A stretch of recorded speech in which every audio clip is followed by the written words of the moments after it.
Linisin muna nating maigi yung pusit na aking iluluto ngayon. Bali, nilamos sa asin, tsaka ako in-spray ng tubig. Tinanggalan ko ng yung pinakakuha niya, ayun.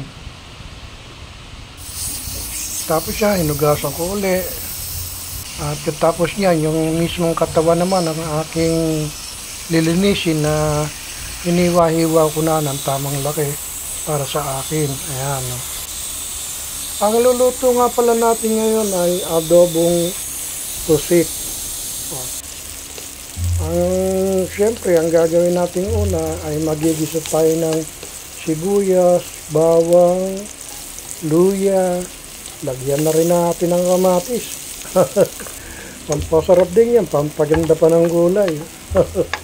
Kaya lang nating magisa ng gusto yan dahil lumabas yung aromatic na kanyang taglay, yung tatlong kombinasyon na yan. Ayan. Susunod na natin dyan ay yung kamatis. Ayan. Haluin lang natin ang haluin yan hanggang sa maluto yung ating ginigisa na yan. Saka natin isusunod na ilagay yung pusit naman.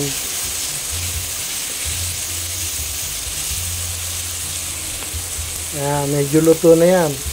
Kaya lalagay na natin yung pusit. Ayan. Tapos yan, siyempre halu-haluin mo na yan para mapantay lahat yung ating mga aromatic na nilagay kanina. Sibuyas, bawang, luya at kamatis. Halo-halo lang yan.